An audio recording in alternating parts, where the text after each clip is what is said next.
Good evening. We'll call this Common Council meeting to order Tuesday, March 10th. Call to order roll call. Please stand for the Pledge of Allegiance.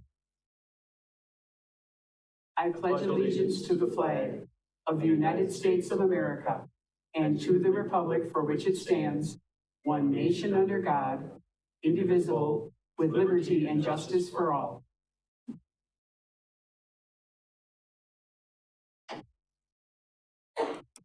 Item C, identify possible conflicts of interest. Seeing none, move on to item D, public comment period correspondence. At this time, I will recognize persons in attendance wishing to address the council. Upon recognition by me, persons may address the council first stating their name and address. Comments will be limited to no more than 5 minutes, and persons are asked to be respectful when addressing the council. No action will be taken regarding items not on the agenda. However, the council will take comments from the public under advisement. Please note that council members will not respond to your comments or questions. First, Richard Krantz.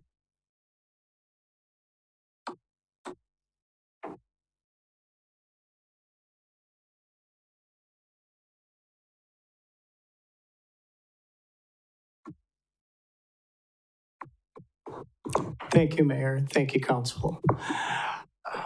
Good evening, ladies and gentlemen. My name is Richard Krantz, and my address is 312 South Cherry Avenue here in Marshfield. I understand the city has some difficult decisions to make regarding the historic Weinbrenner building. And I am not privy to all the details of the proposals, but I can offer some words of advice and caution. First, the city can't afford to pay developers any subsidies or public money. However, I know the city already provides extensive tax breaks and other incentives for developers. Our seniors and low-income residents have been hit the hardest with last year's 52.9% increase in the school district tax, property tax. We already pay some of the highest property tax rates in the state and nation. We simply cannot afford to raise property taxes any further, okay? Secondly, although the council members may have thoroughly vetted any contractors or developers, I offer these words of caution. I have seen an all too familiar pattern in other cities that I've lived in for decades, okay? And a need for affordable housing is identified, and developers come in to build affordable housing that virtually no one can afford. The people that can afford it don't qualify given the income restrictions. Then the apartments or condos sit vacant for months or years. The developer is then forced to rent all Section 8. The housing becomes trashed, and the city ends up having to deal with slumlords, and it becomes a blight to the community. Let's hope none of that is the case here, okay? So emphasize that. As I mentioned previously, I think the best use of the historic Weinbrenner building is a public museum, a natural history museum and/or art museum. Perhaps we add high-end housing in the back to attract young professionals from the clinic, okay? Whatever is decided here today or in the future, I hope that it is as cost-effective as possible and in the best interest of the city. Thank you. Thank you. Next, Jared Pazinski. Good evening, everybody. I live at 9315 US Highway 10. I would like to make a comment on what they call it, the Southside drag strip. I am a farmer and a loving uncle. The amount of times that I've had people dragging, speeding, and jailbreaking at all times of the night and morning and trying to live a life as a farmer is hard. I get times where I cannot sleep. I get stressed. Last night, I sat at the gas station in a black pickup truck to figure out who was drag racing or where they were going. They would come from Wildwood Park all the way down 10, through the roundabouts, up to the way station. They would come back around. They'd go back through the south end, down Central. It does not stop. And the amount of J-braking from these semis coming from the way station to the roundabouts, it does not stop either. I am awake at all hours of the night. Where does this end? I am on the south side of Marshfield, within the city limits, but yet not in Marshfield. What can I do? I can also say that Walmart is another issue. At night, kids will gang up and they will sit in their vehicles. They will play music. Last night, I went grocery shopping. I had over 10 motorcycles zigzagging up on the north end, going towards Stratford. This is gonna be another issue. Is someone gonna get hit? What can we do about that issue? These kids have too much freedom on their hands, and I do not know what to do about that either. We need a safer town and more police force. That is the end of my conversation. Thank you, Jared. Carter Howe?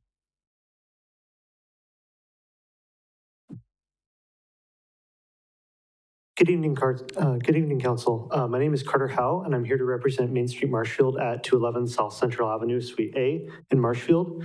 We wanted to announce that we're releasing our grant application for our Welcome Back program, which is a vital program that helps businesses make improvements to their back entrances.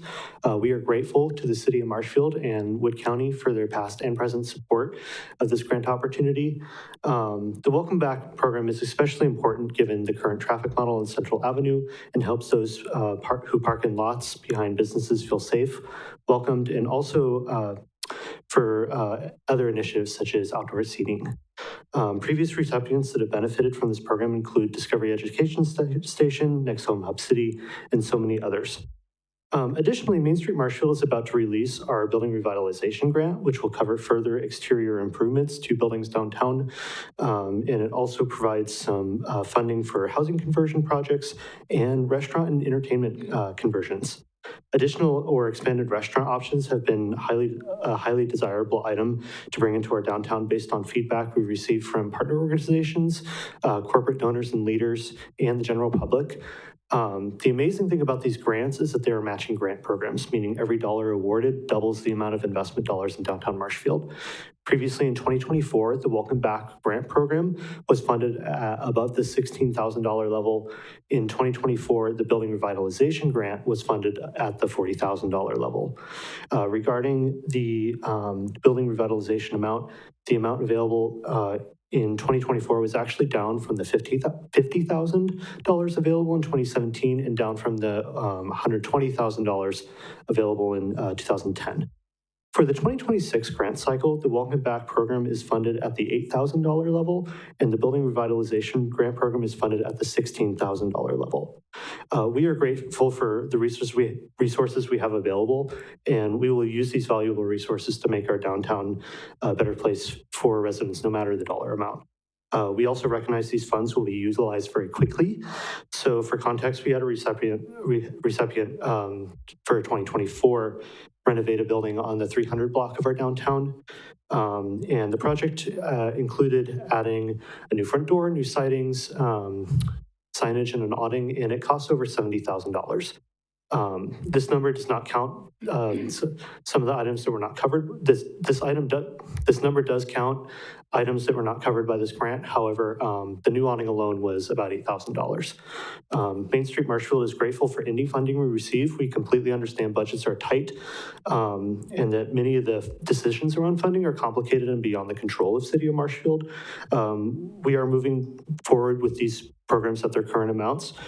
We also want to emphasize that should there be a change, development, or opportunity at the city level in terms of freeing more capital for these programs, it would make a huge difference to the number of applications we can provide assistance to and the amount of tangible building improvements we can bring to downtown Marshfield. One project in particular that I'm thinking of is the GT Hawaiian Barbecue Restaurant. We know that the building owners expressed interest in redoing their facade, and we know that's much more than a $16,000 ask. And we also just know the significant improvement that would bring to our downtown. That's been a topic of conversation that has been discussed heavily in my office, and I know that it would be a welcome change. And so If there's any opportunities or additional funding that happens to come our way that can be diverted to this project, it would be greatly appreciated. I'm available for conversations. You guys know where to find me. Please come by, we'll have a chat. I want to ensure that Main Street Marshfield continues to have the resources to provide our downtown business and property owners and improve the look, feel, and economic outlook of our city for years to come. Thank you. Thank you, Carter. Denise Sonneman?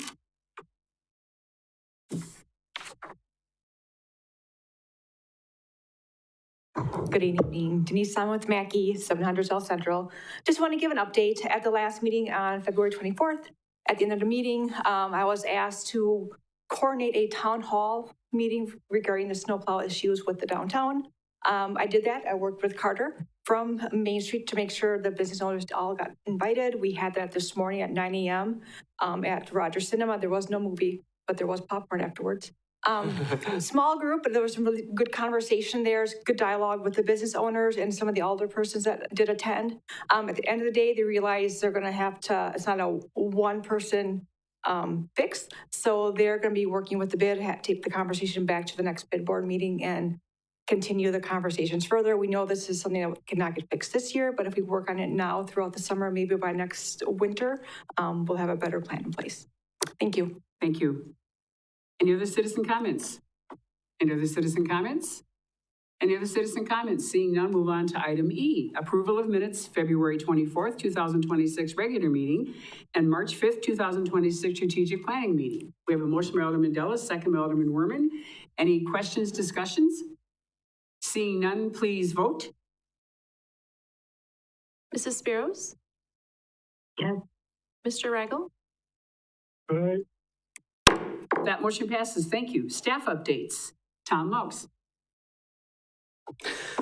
Thank you. As the communications director here for the city, I wanted to provide you a brief update on work I'm currently leading on how the city coordinates and distributes information across our growing number of communications platforms. These include the city website, the city's mobile app, social media pages, our Marshfield newsletter, the Marshfield Broadcasting, which is our community media platforms. I'm doing this work with the support and awareness of the city administrator. The goal is to develop a more formal framework to provide departments with clear guidance on sharing information with the public while maintaining a consistent, transparent, and accountability in city messaging. Over the past several years, Marshfield Broadcasting has expanded beyond traditional cable television to include video, social media distribution, digital signage, and other digital platforms. While the city does have policies related to cable television and community media, those policies were originally developed when cable was the primary platform. As communications tools have expanded, there is a need to update and clarify how community media programming and government informational programming are organized and shared across our digital platforms. As a part of this effort, I plan to bring draft guidelines and policy updates to the Communications Committee for discussion and feedback before anything comes here to the full council. This work will help clarify the distinction between official city communications and community media programming, so each platform is used appropriately. Ultimately, the goal is to provide clear guidance moving forward and ensure the city's various communication channels are used appropriately and consistently. Thank you. Thank you. Next, Justin Casperson.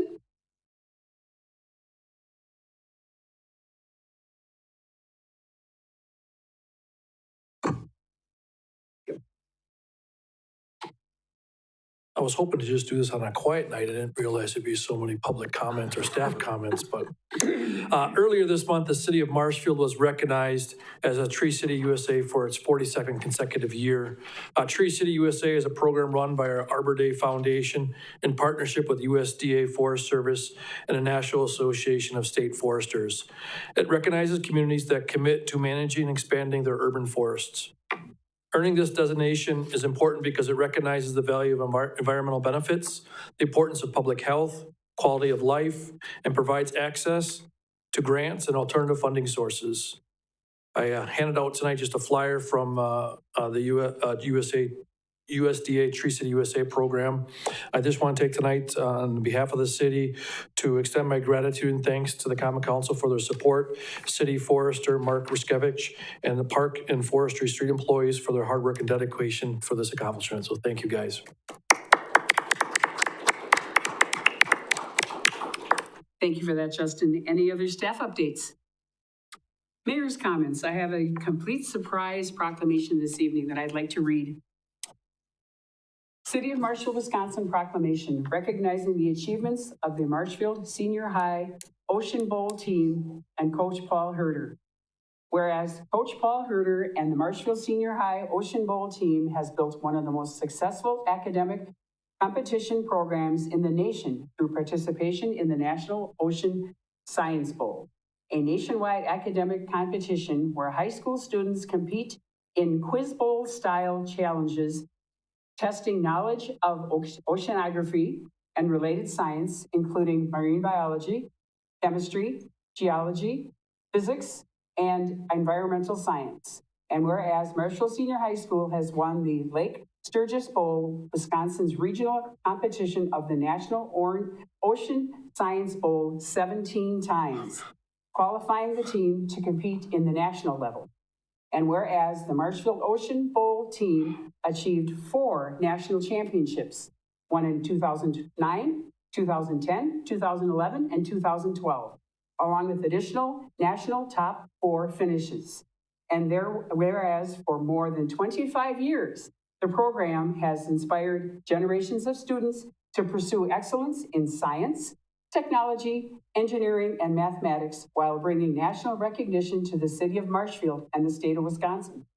Now, therefore, I, Lois T. Strake, Mayor of the City of Marshfield, do hereby recognize and celebrate the outstanding achievements of Coach Paul Herder and the Marshfield Senior High School Ocean Bowl team, and commend their dedication to academic excellence and their role in inspiring future generations of students, in witness of which I have set my hand and seal on this 10th day of March 2026, Lois T. Strake, Mayor. And Paul, would you please step forward?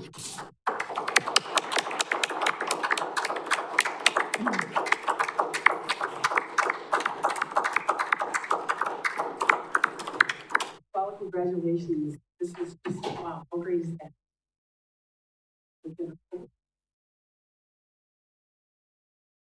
And then I'd like to meet your wife and the coach, and also Scott Brand. He's the one that gave me this idea, so we have to get a picture of all of us. Please, thank you. I'll have you hold. Yes, I'm gonna get on the end. Yes, this is very exciting.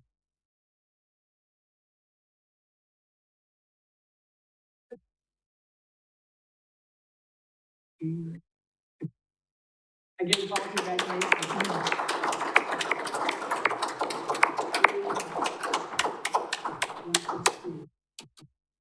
No.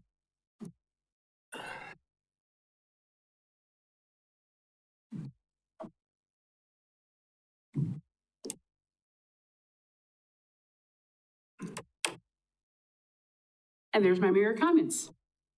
Item I, city administrator's update. Actually, council comments. Oh, I'm sorry, That's okay, council that's right, comments. that's right, that's Okay. right. Council comments. Seeing none. That's okay. City administrator's update. Thank you, Mayor.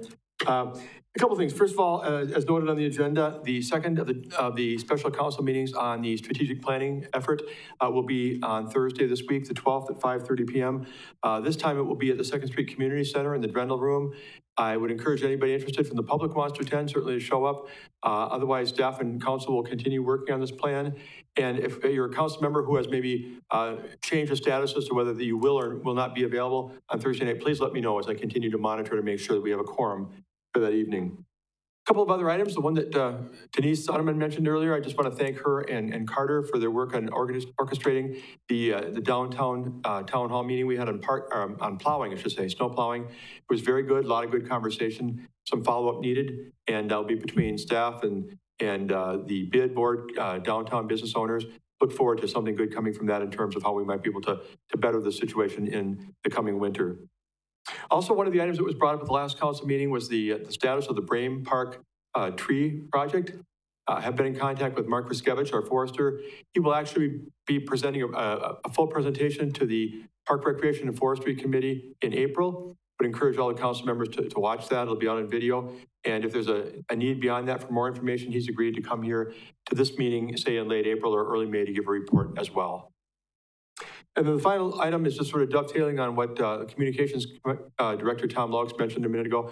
There, as you know, council members, have been some concerns that were raised about a recent post that appeared on the Marshfield Broadcasting Facebook page. And that issue, as part of what Tom was referring to, will be discussed by the Communications Committee at their next meeting. And I'll certainly get back to the council for discussion after that, any possible changes in course. And that's all I have tonight. Thank you, Administrator Barg. Item J, reports from commissions, boards, and committees. Seeing none, consent agenda, meeting minutes, and reports. We have a motion by Alderman Varsho, second by Alderman Dillis. Any questions, comments? Alderman Tompkins? I have a question about the procurement policy that was in finance, budget, and personnel. I don't see it as, I see it just in the consent agenda. Is that correct? Yes, it was recommended for approval by the committee. Can I pull that out? Yeah. That would be the FB 26-018. Yeah, the policy itself should be in your packet, but yeah, it's under consent. Thank you. Mm-hmm. Okay, so we are back motioning on the original motion, is that correct? Yes. So we need to, do we need to step back, or are these same folks can do the same thing? Mm-hmm. Okay, so please vote. I just get confused. Mrs. Spiros? Yeah. Mr. Reigel? That motion passes. Now we will talk about the procurement. Thank you. I just had, because I wasn't in that meeting, I just had a few questions before we approve it. A few questions just about the threshold, and I just want to make sure that A, we don't decrease efficiency, because we already know that it's very hard and takes a long time for city government to do anything. I completely agree that going to bid and getting, or not going to bid, but getting 3 quotes does help with making sure that we're getting the best price. But I just don't want staff to inadvertently go against this policy because they've been doing it for so long a certain way and then suddenly be subject to discipline. So I have a few questions that I just wanted to clarify. For instance, if Streets was to buy a semi-load of wood chips for their street reconstruction projects, if they bought 1 semi-load at the beginning of the summer, they got a bid on that, are they required, if they need more, to go out, not a bid, if they got 3 quotes, are they required to go out and get 3 more quotes if there's a certain time lapse between 1 semi-load and then they suddenly need more? Or, you know, the Parks and Rec uses gallon buckets of paint to paint the infield, as well as the infield material that they use every spring. So the same thing, they try to buy in huge amounts so that they can get cheaper prices. But if suddenly they run out halfway through a season or before the budget year is done, do they have to go through this whole process again of getting approval?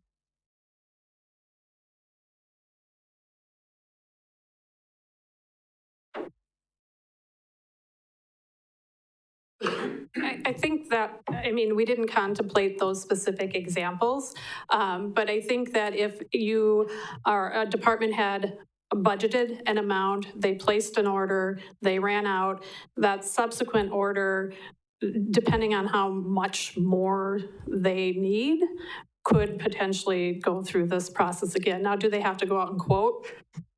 I guess that's, I mean, up to, you know, if you want to make a suggestion, we can add that in. I didn't contemplate that scenario, and no department brought it forth as a possible scenario.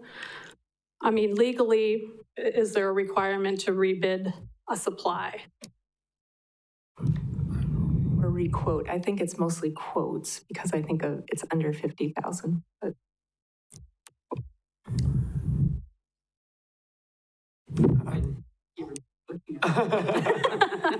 Then push your button. You know, I think that the way, again, I don't have it directly in front of me, but I think that the way that that read, because you had the threshold that there would be a requirement to get quotes, I think with the respect, and I said quotes, but I think it's actually, you know, like requests for proposals, right, for when it hits a certain level. So you're not really going out on a bid in that particular case. I think if you have them and you've gone through that process and it's within that, you know, season, I think there's certainly as a basis to conclude that you're complying with the provision of the policy. Okay, when you say legal, all right, that has different connotations to it. One, is it illegal, meaning in violation of the law? The answer is no. There isn't a requirement of that at all. The question is, does this violate your policy? And frankly, that's an interpretation for you folks and for management. So if we get some kind of a hiccup that's like that very close call, then I think that's up to management to say, oh, we don't like that that happened, and or the council to say, we don't like that that happened that way if that's what's being processed. But I think you may implement this policy. It's a new policy, and you may implement this policy and find that there's a couple of things that, hey, how does this actually apply to this particular situation? I doubt that that's the only one that you'd be able to find as a question for that. But my general interpretation is that it says if you're going to do that, you're going to go out and get requests for proposal. If it's for the same thing and it's for paint for that year, and you've identified a vendor for that year to go to, and it's within the budget, then I don't think you're outside of the policy if you were to do that. The question becomes when, right, down that line, if it's during the summer and you're painting the softball diamonds or whatever, and now you get into, let's say, you know, November or something, and you're going back and looking at the same material, but it's for the next year, now I think you may be out of that. You're looking at something that's coming into the next coming year. And even if it's in the budget, I think you'd probably be able to say, wait a minute, we're going to be doing that at a later time, or why are we buying that in advance? But that's something for this body and frankly, management to sort of, you know, look at more closely on a case-by-case basis when you get to those kinds of real delicate questions. That's probably the best that I can answer that, because I agree, the policy didn't say, what if you didn't have enough and we're going to go back and we're going to do the same thing and buy some type of product, material kind of thing that's different perhaps than a capital purchase. That would be different. Mm-hmm.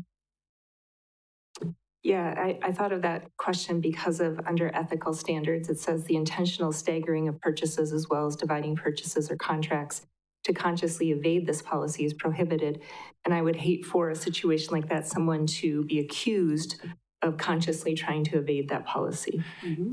Yeah, and truthfully, I don't think that's the kind of situation that was contemplated when that was written. It was the idea that maybe if you have a contract that's going to be $40,000, that you would break it up and do it in pieces to avert that threshold. And again, that's not being accusatory toward our department heads in any way, but that really should have been looked at as one particular quote, as opposed to, you know, small versions of that didn't need to be bid out.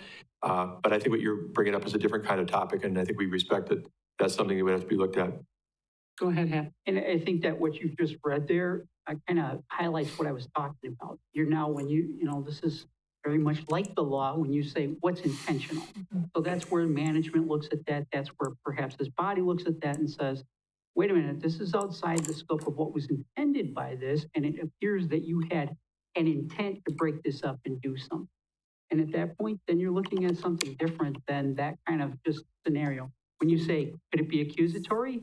Hey, I mean, we deal with that here politically all of the time, and that's always an element. But we're really looking then to, you've got management there to look at those issues and to say, this particular department head did that with, goodwill. There was no intent. They operated in good faith is really what I'm talking about, as opposed to, hey, I don't think that was the case and we did that wrong. And any member of this council could look at a transaction like that and raise that question, and then it would be vetted amongst the management. And again, I'm talking about administration and HR, and ultimately before this body in terms of concerns that would be presented. I don't think there's any way for certain things to get around that. But the fact that you referenced intentional, that's where that sort of, hey, we look at this, and that term intentional, it sounds like to everybody sitting here, that's somewhat subjective. The only thing is, those of us who are lawyers see that all of the time, right? That's an element of proof to something, whether somebody did something intentional. And what do you base that on? Well, it's the totality of circumstances that look like somebody's set that up or done it more than once or whatever it may be. And then my second question, and again, I'm just thinking about government efficiency and red tape and making sure that we get the tasks done that we need to get done every year. I'm looking at page 29 on our packet. It just seems to me there are a lot of signatures and approvals that are needed, and I'm wondering, do we need all of those layers? Could that be simplified?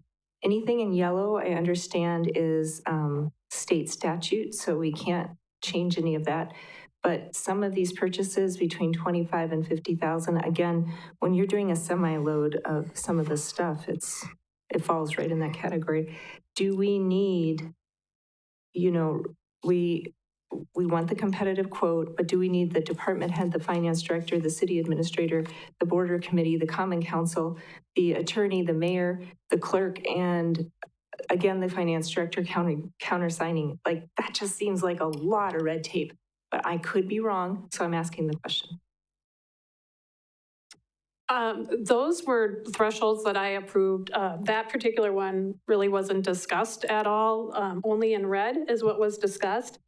So if we go through the levels, if that purchase is to be procured or made with a contract, statutes dictate that the clerk and the mayor are the authorized signatures on those.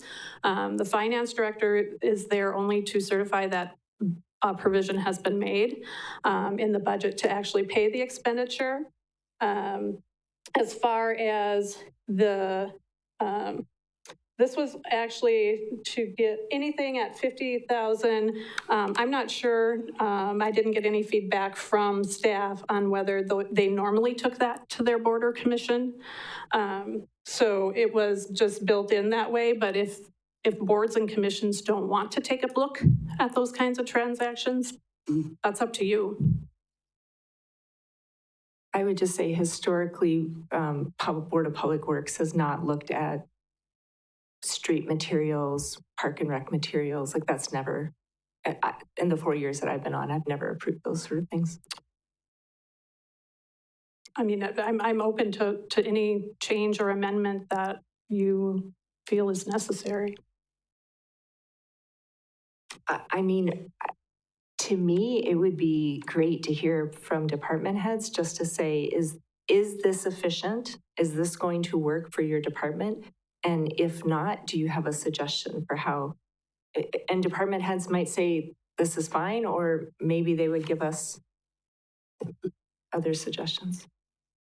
I will say that there has been consultation with department heads in this process. At a couple of our staff meetings, which we have after our council meetings on Tuesday night.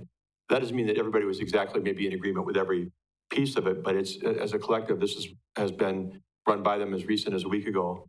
And I know there is a concern that some of the members of the staff have about whether or not this could potentially delay. In other words, if Jennifer's out, she's on vacation for a week, could somebody step in? Could the accounting manager, Jordan Munger, sign in her place? So those are things I think we can still work out without causing a lot of unnecessary delay. Or could we have just put it on the schedule to review this in a year with comments from department heads to keep track of what drives them crazy about this policy, when things have been delayed, when people have been tripped up, just to see, is this efficient? I think that's a reasonable, I would think even an earlier check-in would be appropriate. Department heads have expressed some concern about having to go through so many layers.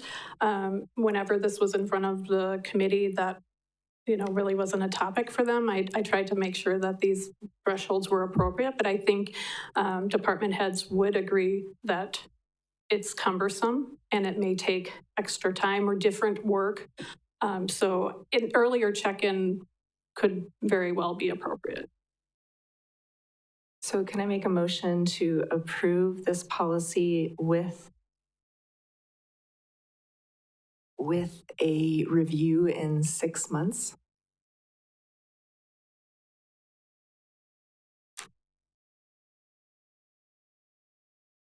Alderman Tompkins makes a motion. Do we have a second? Okay, now we've got a motion by Alderman Dallas and a second by Alderman Werman, but actually Alderman Tompkins made the motion, so, yep, okay. Okay, So that is it. yes. So Alderman Tompkins motion and Alderman Dallas second. Any other questions, comments? I see Alderman Werman has a question. Would you like to do that now, Alderman Werman? Yes. I was going to say the same thing. 6 months is actually pretty generous. I was even going to go shorter, but we could do 6 months. I do think the change in cost is going to cause some significant extra time, because the other thing to consider is not just our policies, but different companies' policies. So anytime you get an RFP, you're going to typically see on the bottom that RFP expires. And a lot of times that timeline is like 30 days because they don't want to commit to a cost as things continue to change. And that's something that we're going to have to deal with continuously now. So some people may honor that as we get in. We may have longer agreements, but I would expect it to slow some things down significantly just because we're going to be doing that for just about everything now. So before we get to a vote, not knowing how the vote's going to turn out, if in fact it's this amendment is passed and then the main motion is passed as a result afterwards, we'll look at sometime probably in September and bring this back and reviewing with you what the history of it has been. So we have a motion and a second. Any other comments, questions on the amendment? And Clerk Sherfield, would you please read that amendment? I just want to clarify that we're not voting on an amendment. We have one motion right now, and that is to approve the procurement policy pending a 6-month review. And that is your amendment, is that correct? Alderman That's the Tompkins? motion, yep. Yes. That is her amendment to the motion. Okay, so then, okay. Seeing no other questions, please vote. Mrs. Spiros? Mr. Rigel? That motion passes. Now we'll go back to the original motion. Nope, now we go to the, okay. Okay. This was just pulled from the consent agenda to discuss, and so there was never a motion until Ms. Tompkins' motion to approve it with the amendment of a 6-month review. Okay, so then we are through with that. Okay, thank you. Item M, presentation development of the Weinbrenner facility located at 305 West 3rd Street, presented by Joe Dunn from J. Jeffers and Company, and Steve is going to bring us up to speed. Yeah, thank you. Before we bring Joe on, I just want to give a little brief introduction to how we got here. Joe, representing his company, J. Jeffers and Company, was involved with us last year from the original RFQ for the redevelopment of the Weinbrenner property. We spent a fair amount of time with Joe and his team, and ultimately the council decided not to move forward with the project at that time. But we've recontacted him recently. So glad, Joe, that you're willing to talk with us and re-engage in the process.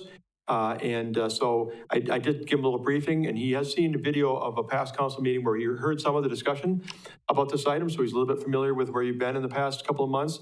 And I did ask him, based on the last conversation with the council, to give an update on things with his firm, thoughts about what the project might be, and then kind of address anything that's different in the last year or so with respect to market conditions, tax credits, construction costs, whatever might be helpful in terms of starting back down the road. So with that in mind, Joe, we so appreciate you being here. Take it away. Thank you, and glad to be back. We remain excited about the opportunity to redevelop the Weinbrenner building. It's, as I said before, it's historic rehabs are kind of right in our wheelhouse. wheelhouse, and that's what Josh started the company to do. Updates on our company, we're extremely busy right now. We've got an application due to WIDA at the end of this month for another project. My camera keeps doing weird stuff, so apologize if I blur out.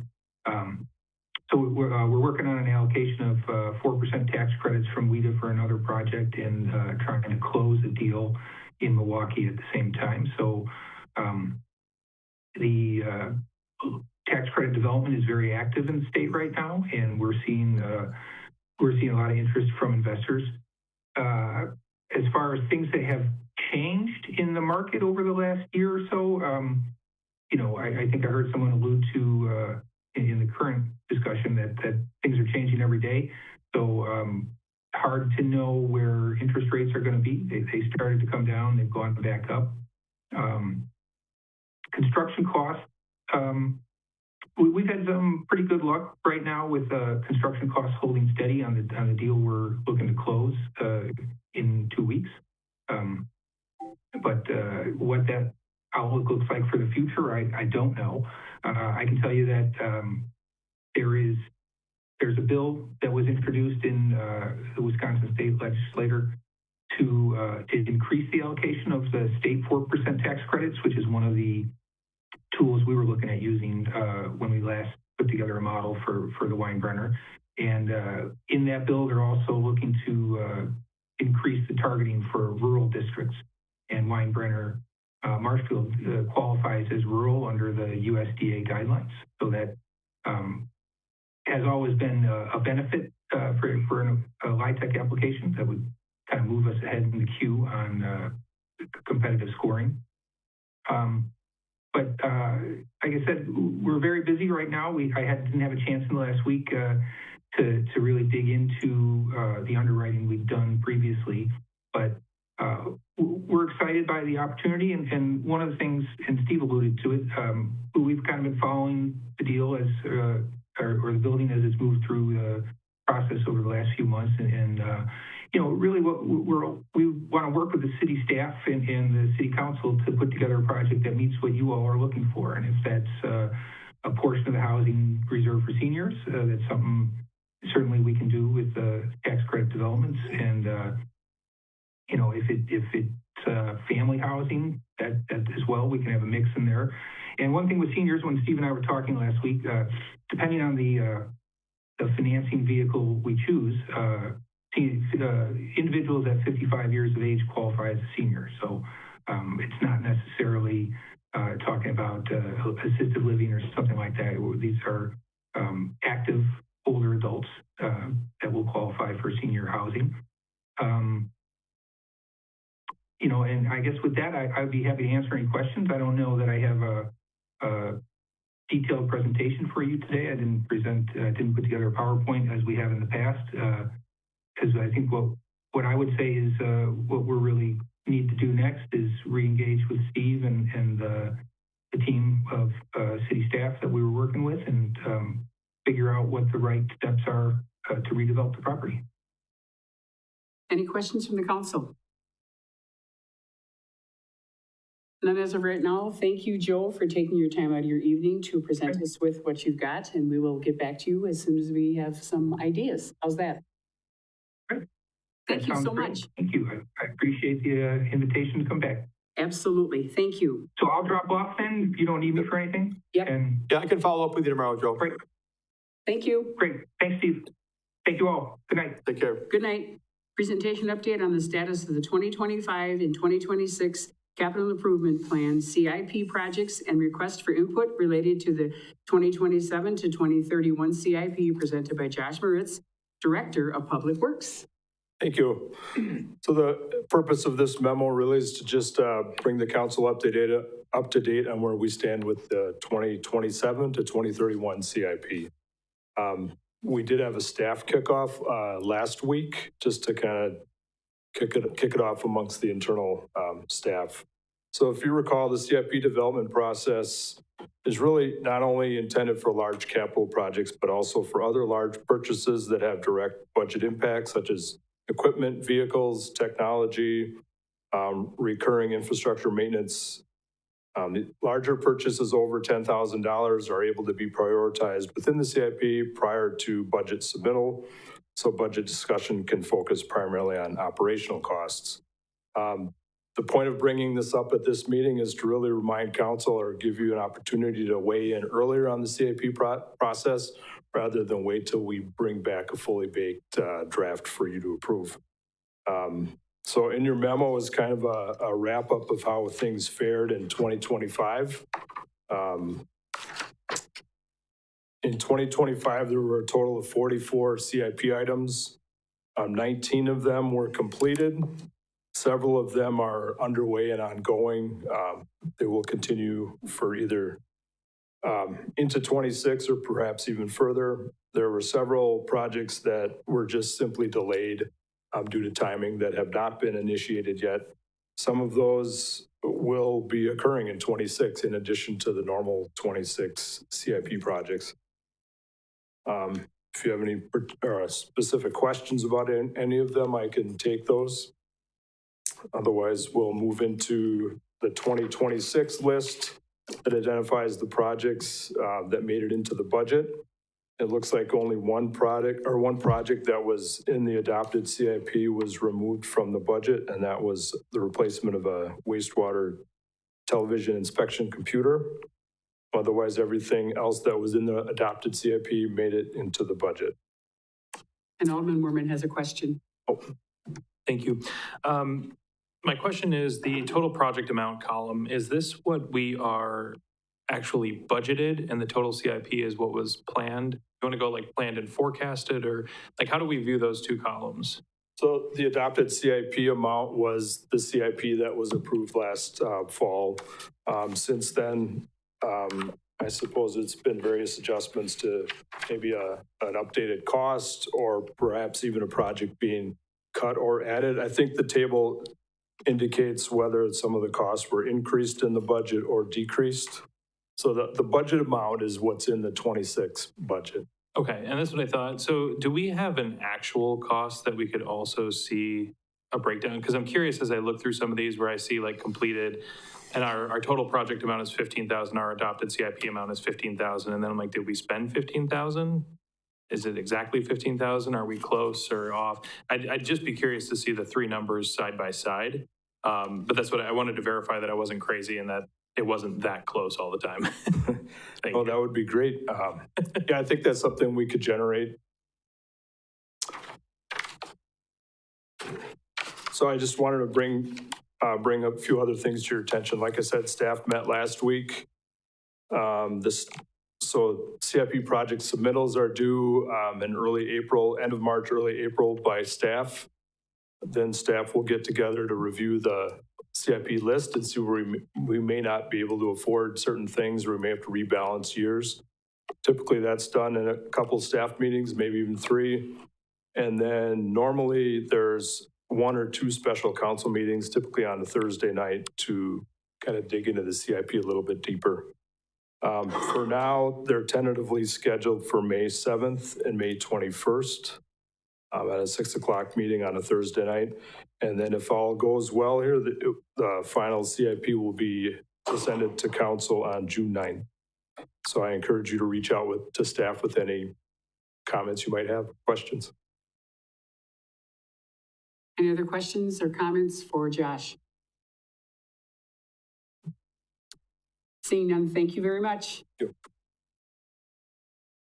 Item O, presentation update on Marshfield Broadcasting, Marshfield Community Radio, WIBR, and future actions presented by David Merschland, Community Media Coordinator.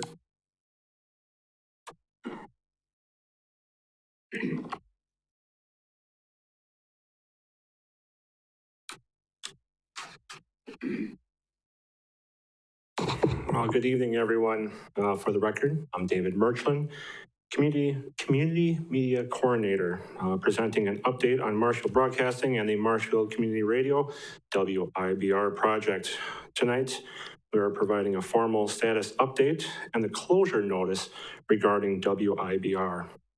After substantial planning and development work, Marshfield Broadcasting has made a decision to discontinue fundraising efforts for this project, cancel the construction permit, and cancel and close the facility ID associated with WIBR. We are also confirming that financial contributions donated by community members for this project will be returned. I also want to clearly state that for the record that the WIBR station was never built and never went on air. This update concerns the closure of the project before the construction and broadcast operations began. WIBR project was developed as a community-focused, low-power FM radio incentive to expand local access to public interest media in Marshfield. The goal was to create an additional local programming opportunities and strengthen the community's storytelling through radio, while also complementing Marshfield Broadcasting's existing community television and streaming services. As a part of the project, Marshfield Broadcasting completed planning and development work related to the station launch concept, program ideas, community engagement, and outreach. We explored ways that the station could support a broader community participation, including potential partnerships, training opportunities, and program access for a wide range of residents and organizations. We also pursued external fundraising strategies to make the project possible that included community fundraising efforts and preparing for grants. Those efforts, all these here related to the media incentives, all the efforts reflected a serious attempt to move the project forward in a responsible way. As a result, we have formally ended fundraising efforts for WIBR, closed out the project's FCC-related construction authorization and facility identification before the station was constructed or placed into operation. I also want to be clear and transparent with the community. Individuals who funded in the support of WIBR will have their contributions returned. We appreciate the support that was shown for the project. We are grateful for the community's interest, encouragement, and financial support that was offered during this effort. Although the project is being closed and the station was never built, the planning and outreach project reflected a strong local interest in the community media and local programming. I will take any questions with that. If not, that is there's no action needed. So this is just the final closure of that project. Thank you, David. Alderman Werman? Not a question, but a comment. I know this was not an easy decision for you. Being on the committee with you, I supported this, and we obviously had a few discussions about it. I know it was really tough, and I'm sorry that it didn't pan out, but I do want to thank you for all of your efforts trying to make it happen. I still think it was a super cool project that had a lot of potential, and I know we were very limited on our time window here to make this work. I do want to say thanks to the donors and sponsors as well. I think this still could be a really cool project in the future, but thank you for all the efforts on this. I know you poured a lot into it, and it sucks to not see it come to fruition, but just know that it's appreciated. Yeah, we did all this without consultants. There's a lot of them that a lot of stations would pay about $7,000 to do what I did at no cost. So a lot of effort. You know, I do everything I can to save money. And at the end of the day, I ask myself two questions. Did I do a disservice to our community? And what can I do better tomorrow? So this was one of those initiatives there. So, but still keep moving forward. Thank you, David. Any other questions for David? Thank you very much. Presentation, Audit of Tax Incremental District number 13, presented by Jennifer Solinsky, Finance Director. Good evening. An audit of TID 13 was completed this past February. The audit period went through December of 2024. This is a requirement in the TID law in our statutes. And at the time TID is created, we create a project plan where we estimate or guess at what could actually occur within that TID in terms of projects and anticipated expenditures, as well as any expected increment to be generated throughout the life of the TID. The requirement is that when a TID reaches expenditures of 30% of that original project plan estimate, we do an audit to make sure that we are on track. What the auditors would be looking for would be that the expenses that we charged to the TID were incurred in compliance with the project plan, meaning things didn't get recorded that didn't relate to the TIF district itself and are approved expenditures within statutes. The audit also looks for cost of redevelopment projects, that we're tracking them correctly before we get too deep and realize that we may not have spent money appropriately. So this audit found no issues at all with how we have been recording revenues and expenditures to date. We will have another audit once the TID is ready to be closed. And with that, I would either take any questions, but I would recommend that we accept the report and place it on file. I have a motion by Alderman Tompkins, second by Alderman Dellis. Any questions, comments from the council? Seeing none, please vote. Mrs. Sparrows? Yes. Mr. Rigel? Aye. That motion passes. Thank you. Thank you. Item Q, request to approve budget resolution number 05-2026, changes to the plan for phasing Brain Park improvement projects, presented by Justin Casperson, Park Rec and Forestry Director. Thank you and good evening. The purpose of this item tonight is request permission from the Common Council for approval of budget resolution 05-2026, authorizing changes to the 2026 budget with the proposed adjustment to the phasing of the Brain Park redevelopment project. The recommended modification will improve construction sequencing, reduce redundant infrastructure work, enhance overall cost efficiency while maintaining the planned project completion date of 2028 and remaining within the approved capital improvement plan. Just a background on the project itself. This project started with the redevelopment of a master plan from 2018 done by CBS Squared. The plan established a long-range vision that balances site context, recreational amenities, natural resources, and both current and future community needs. Implementation has proceeded through the phased process, which is shown below. I want to kind of go through that process right now. Pickleball was done in 2024, as you guys know. Softball was completed last year, and the next three are the ones in question. That's the playground, the pavilion, and the restroom. The proposal is to move the playground from 2026 to 2027, move the restroom project from 2027, or move the pavilion from 2026 to 2027, move the restroom from 2027 up to 2026. This plan was reviewed by the Park Rec Forestry meeting, which was approved at their February meeting, also reviewed and approved by the Board of Public Works and of Finance, Budget, and Personnel. The last step is approval of this budget resolution for tonight. We have a motion by Alderman Varsho, second by Alderman Dellis. Any questions, comments for Justin? Seeing none, please vote. Mrs. Sparrows? Yes. Mr. Rigel? Aye. That motion passes. Thank you. Item R, request to approve budget resolution number 06-2026, recruitment costs related to refilling the vacant position of Assistant City Engineer, presented by Sarah Dressel, Human Resources Director. Good evening. So in February, the Common Council officially did approve the promotions of Josh Moritz to Public Works Director and Tim Cassidy to the City Engineer. What those promotions did create is a vacancy then in the Assistant City Engineer position. So back in January, if you remember, I had requested to allocate about $50,000 to support the recruitment of a Public Works Director position.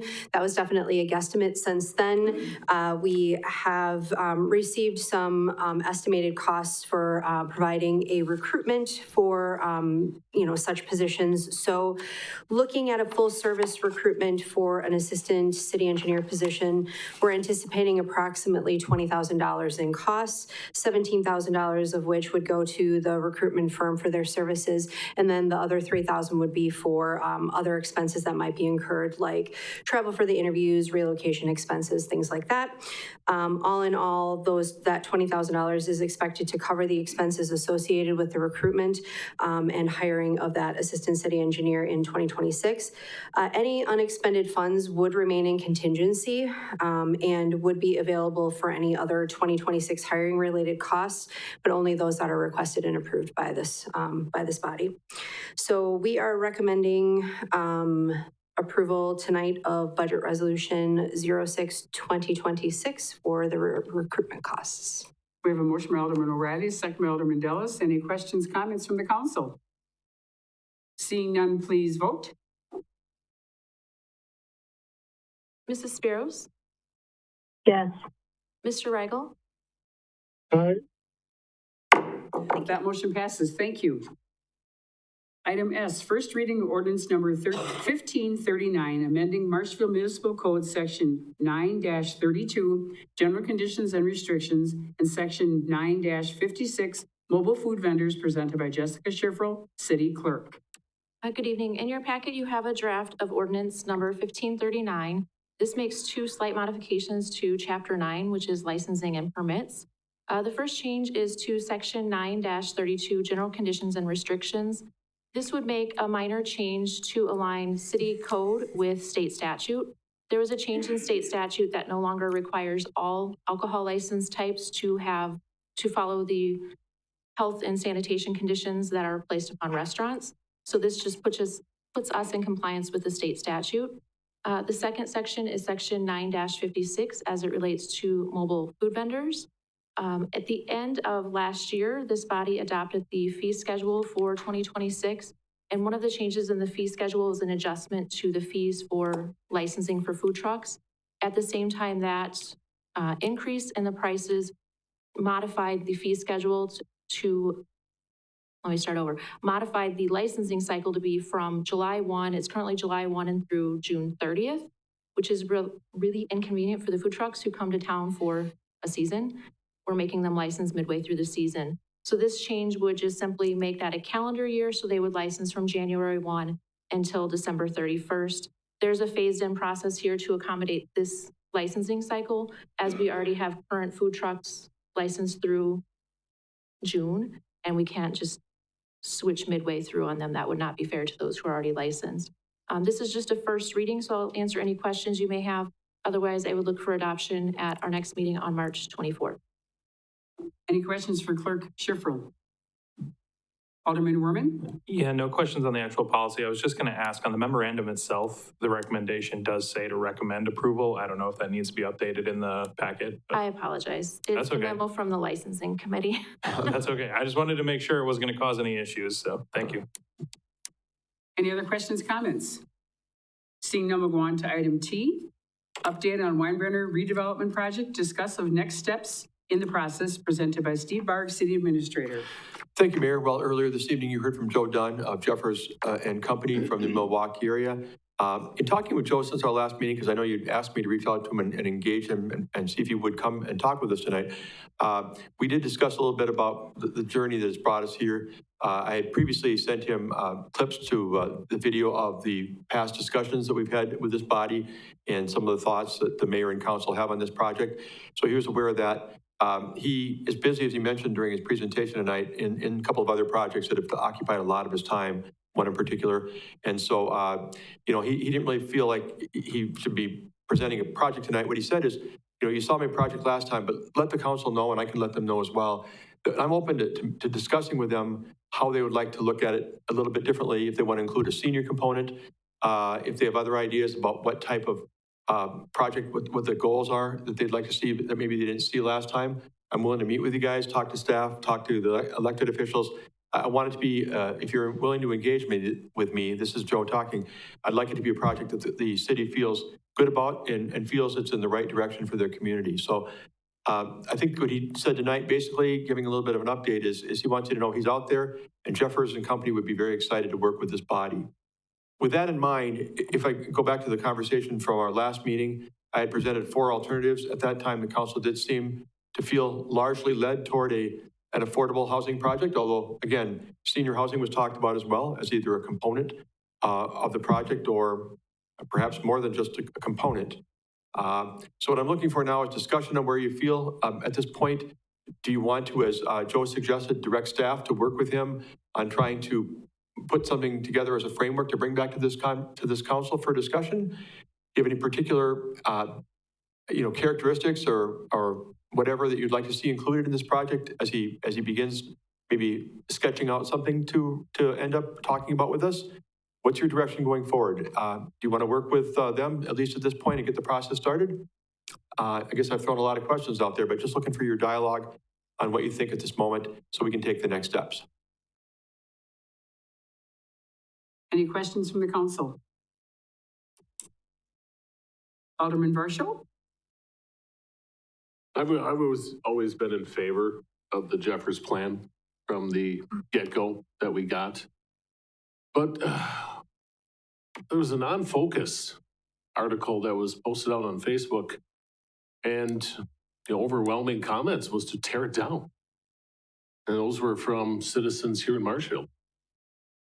So, and I understand, I mean, Mr. Fire are in agreement that, yeah, maybe we would have, more outrage over tearing it down than not. But in discussions with a couple citizens in town, I mean, when you drive down Central Avenue, do you really see it? Is it up front? Is it something that, brings people to this town? Is it an attraction? Is it something that's going to, make Marshfield better? Do you really drive by it? It's on a dead end street. 2nd Street's a dead end. It's a city garage. It's a dead end. I went to all the meetings. I went through all the very first RFQ, and yeah, I was very much in favor of continuing with Jeffers and doing that and keeping a building, a historical building in the city alive and having it transformed. But the more and more I sit here and think about it, I'd be in favor of that, yes, but I would not be opposed to tear it down either. Now, granted, that's going to be a long process, probably a lot of cost involved or anything like that. But in chatting with a couple of people, it really made me think about, is it something that you notice when you drive through town? Do you notice that building? We all drive through town. We all live here. We all drive around town. We do everything. Do you really notice the building's there? So I'd be in favor of listening to Jeffers and going through that again, but I am not completely sold that we don't just tear it down either. Alderman Werman? Thank you. I think I have the same concerns that Mr. Varsho does. The overwhelming feedback I've heard has been to tear it down. I don't know that I think that's the right answer, but I don't think, and I know we said this at the last meeting, I don't think housing fits what our intention was for that space. And if we were going to do that, I would like to refer back to the comment made in public comment. And I think this was a lot of what us council members echoed when we heard the presentation, was just that what is affordable, because some of the prices that we've seen on things are not necessarily affordable, or if they are, in order to be able to make that affordable, you have to make an income that then removes you from eligibility. And that was where I think we landed, which is why we eventually moved off of certain proposals and moved on to something else. So I agree. I don't know that I think tearing it down is the best, but I don't think, and this is kind of what I said last time, I don't think rushing this decision and trying to shove something in there just to get something in there is going to be the solution. And I think it's going to wind up biting us in the butt, kind of similar to other projects. How many times when I first started, we talked through the Wenzel Family Plaza bathrooms. Like, we tried to get everything done and we wound up without bathrooms, and that became a huge topic. So I still think it needs more time. I don't want to sit on this forever, but we really have to, this may require a committee if we're going to continue to discuss this. Otherwise, I would agree with Mr. Varsho that it would be better off to just tear it down. Alderman O'Reilly, then Alderman Spiros, then Alderman Fire. Alderman O'Reilly? Thank you. Early on in this, I had brought up the potential of tearing down a very large portion of this other than the 3-story.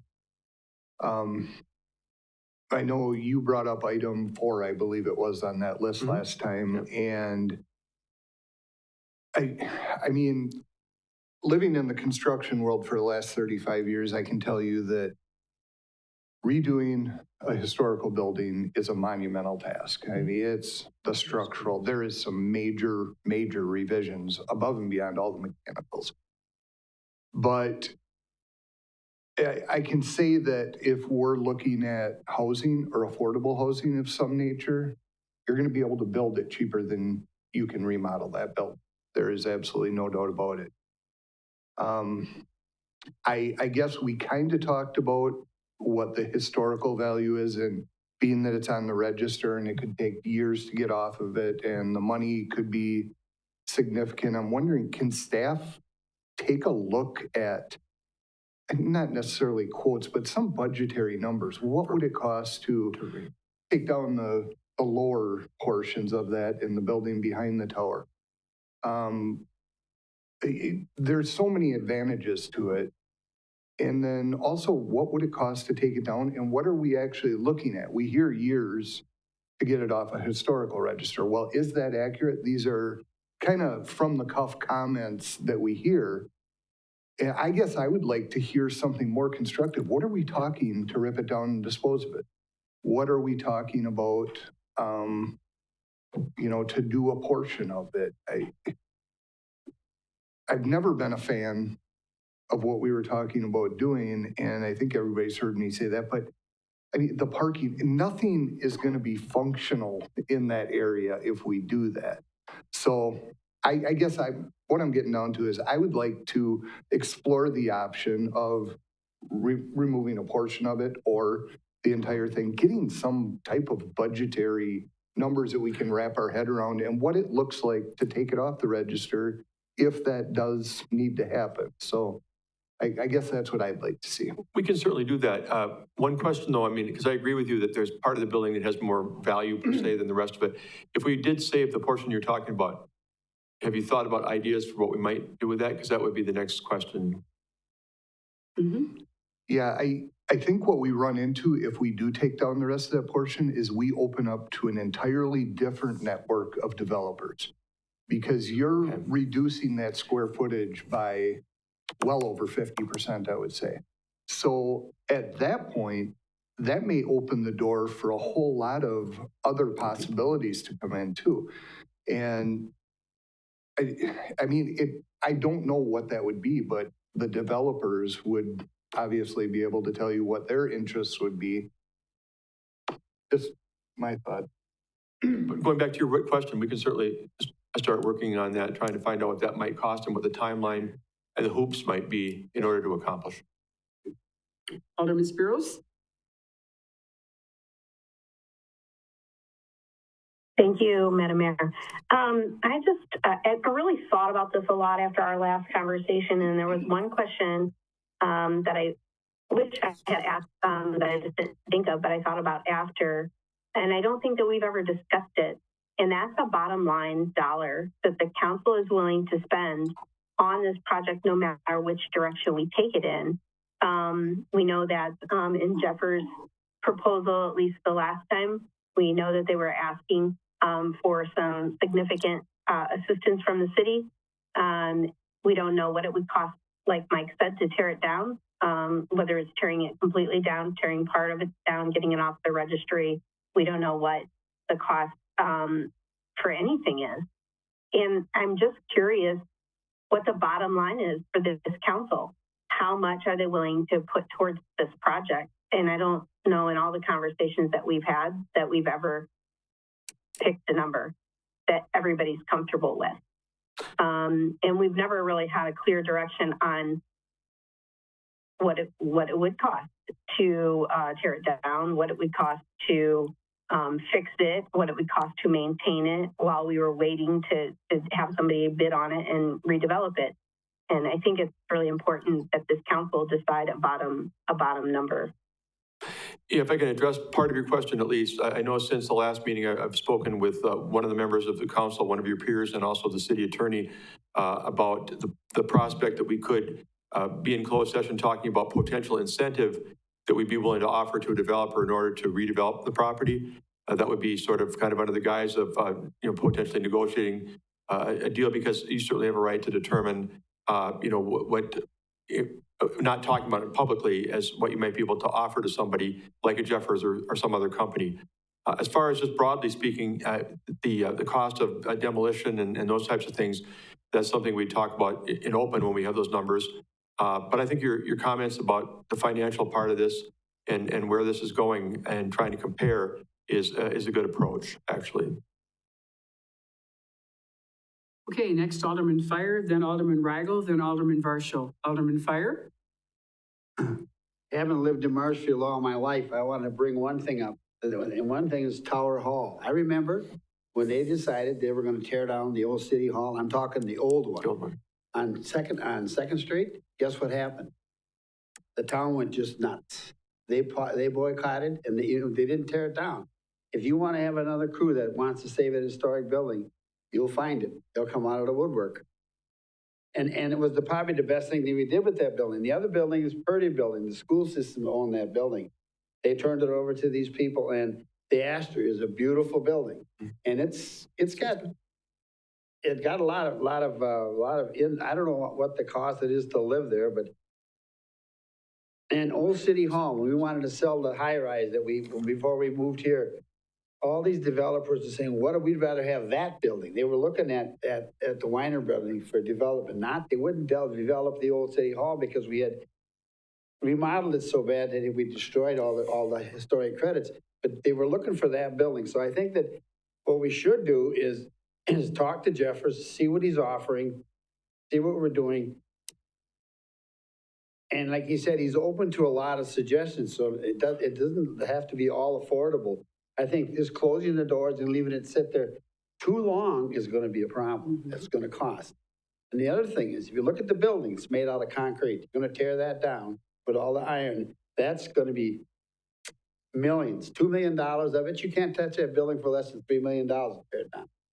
There's a lot of stuff in that building. So I think it behooves us to at least talk to Jeffers and see what he's really going to offer. Get to the point where we have an offer how he's going to do it and when he's going to do it. But this to stand here and go makes no sense. Alderman Weigel? Thank you, Mayor. Couple of things here.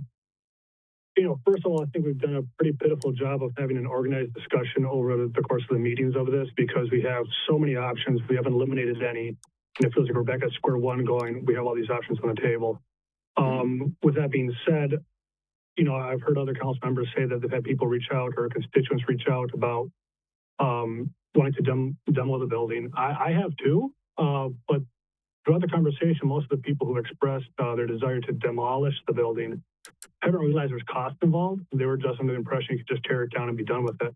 And having that conversation, they kind of backed off of that position going, oh, well, I didn't know we had to pay money on that. Which then brings me to my next point. If we're going to be seriously considering demolishing it, I'd actually advocate for selling the building as opposed to demolishing it. Why should the city pay for the demolishing if someone else is going to do it for us? But Ms. Spears makes a great point as far as the bottom line. We're still playing with unknowns and not a lot of information. I think it was Mr. O'Reilly brought that up too, as far as we need more information as far as what it's going to cost for XYZ. But once again, here we are sitting, back to my original point of, we haven't had an organized discussion of this, where we still have yet to eliminate a single option that's been presented to us.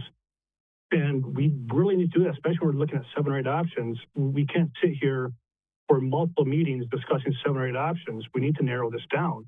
And so we need to break it into options of us investing money versus options of the city not investing money, and then going from there, so be it. But, bringing this back up time and time again without any advancement of it, it feels wasteful of our time and everyone else's time, and we're not getting any closer. And like Mr. Warman said, we don't want to delay this, indefinitely, but we also want to make an informed decision on it. And here we are again. I don't know when we started talking about this, but I feel like we've just spun our wheels in the mud here and gotten very little out of it. So I'll leave that to my 2 cents. Thank you. Alderman Spiros? I was just wondering, is there any way we could get a cost of what demolishing it would be? I think we can. You know, this is not the normal building that people tear down. I mean, we're talking about a large structure, and it's, you know, the construction goes back, 100 years or more. And as I think Councilmember Fire hit the nail on the head, it's going to be potentially a pretty expensive endeavor. I think if I'm putting together what's been said, and I'll lean a little bit on Councilmember Reigel's comments a minute ago. I presented what I thought were 4 options from staff perspective 2 weeks ago. And the only one that really hasn't gotten much positive comment to this point is the idea of getting a professional opinion from a market analysis from a professional. I think the thought was 2 weeks ago, that's just kind of stalling time.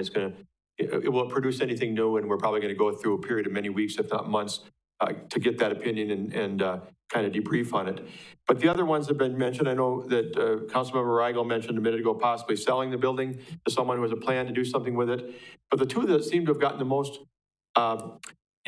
interest tonight have been either looking at getting in, rolling up our sleeves with Jeffers, getting a sense of what they would offer to do, would they be looking for city contribution, and getting serious about them and putting numbers back to the table. We did that a year ago with them, and I'm sure he wants to re-up, some of his calculations, and then maybe a simultaneous dual track at the same time, so that we're not wasting time. At the same time, looking into the cost and the timeline to raise the structure. We can do those 2 at the same, start down that road at the same time. I agree. I don't want to waste a lot of time. I prefer not to have this on every single agenda unless we have something that we're looking for direction from you. But that might be a dual track to begin as we walk away from this meeting, if that's what people would like to see. Alderman Varsho? I think that's a great idea, Steve.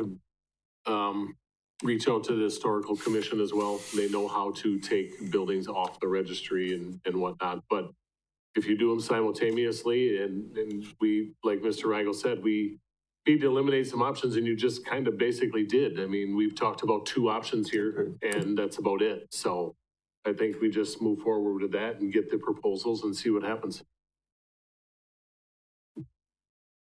Any other questions, comments? If not, I have my direction. Thank you. Item U, suggested items for further agendas. Alderman Curran. There was a change in the Oak Avenue Community Center policy that no longer allows community organizations free storage of their gear and equipment. This includes the Marshfield Youth Soccer Association, Youth Football, and the Civic Band. I'd like to add this to the next meeting to discuss allowing them free storage. They're community partners. They're part of Parks and Rec, or the recreational events in the city. And I think this puts an undue burden on all 3 organizations. Alderman O'Reilly, then Alderman Reigel. Thank you. A while back, I had asked for a breakdown on the airport building and the history of it and where that came from, where we're at. I'm wondering, could we get that sometime soon? The raising of that building? Yeah. Okay. Well, the whole process of, the gentleman that spoke at public comment that time, he mentioned a lot of things that I don't know if it's accurate. If it is accurate, I'd like to find out how that all parlayed and where the expenses are going to end up going if it is taken down, and just have that discussion. So we'll come back to you in 2 weeks. Thank you. Alderman Reigel. Thank you, Mayor. I'm going to dovetail off of Mr. Moritz's comment earlier about getting the CPI input earlier. And at the risk of having my name become pejorative, I'm going to do the annual request of having a preliminary budget presented to us by next week. I know right now probably half the staff is cursing my name, but at the end of the day, we need to get visibility of this well before October. And it feels like every year one of us asks for this, and it just gets delayed until September, July, or August. At that point, it's beyond really the ability of us to actually make any changes to anything at this point.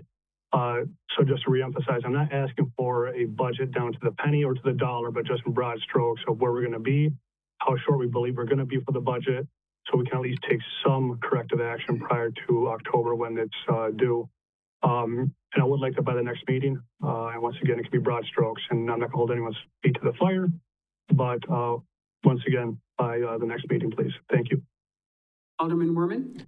Yeah, I'll just tack on to that, Steve, because I know that you had emailed me about this, and I was kind of thinking how to phrase this for the budget request. And what I was thinking, and maybe this is where Andrew's going, is I was thinking of like a summary of accounts, what we've spent, and kind of like a projection of like, hey, you know, we have this fund, this is what we've already approved coming out of it, this is what we're projecting based on historical or what we are planning for the year. So that way we can kind of track those accounts to know, like, are we going to be reporting in the red? Are we looking at risk? And kind of get ahead of it. I don't know if that's exactly where he's going, but it kind of sums up where I was thinking before I email you back, so. Any other items? Seeing none, adjourn to closed session under Wisconsin Statute Chapter 19.851E, deliberating or negotiating the purchasing of public properties, investing of public funds, or conducting other specified public business whenever competitive or bargaining reasons require a closed session. Possible lease of city-owned land located in TID number 12, possible acquisition of land by the city of Marshfield, possible financial assistance for development project. We have a motion by Alderman O'Reilly, second by Alderman Dellis. Please vote to go into closed session. Mrs. Spiros? Yes. Yes. Mr. Rigel? We're in closed session. We'll take a 5-minute break.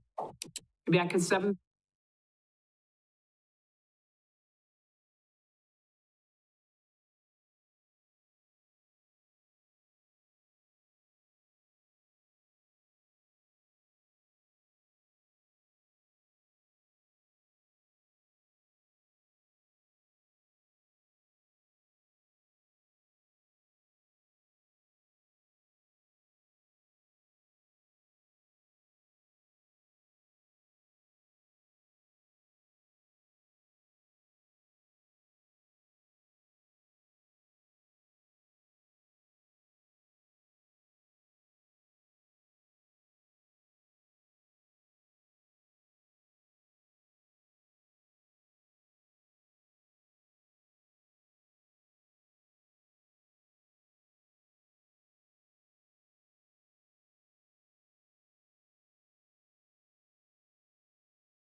if appropriate. We have a motion by Alderman Coran. No, Oops. that was still Go the ahead. board. Motion by Alderman Varsho, and Alderman Varsho, your motion is?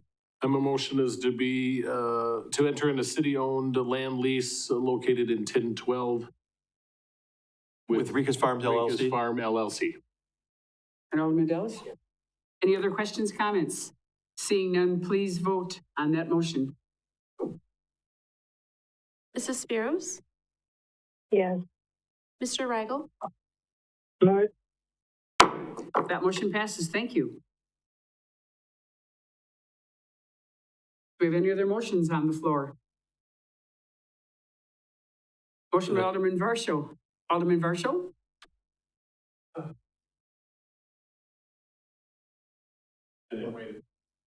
That's okay. Your microphone on? I thought it was. To enter in the sublease for the hangar up in the airport, right? With, yep, with rail. With rail. Sorry, I didn't write it That's down. okay, that's all right. No, that's cool. You're fine, you're good. And Alderman Dallas? Yes. Any other questions, comments? Seeing none, please vote. Mrs. Spiros? Yes. Mr. Rigel? Aye. That motion passes. And who would like to vote to adjourn the meeting? Alderman Ragel and Alderman Spiros. Please vote to adjourn the meeting, everyone. Mrs. Spiros? Yes. Mr. Rigel? Aye. The meeting is adjourned.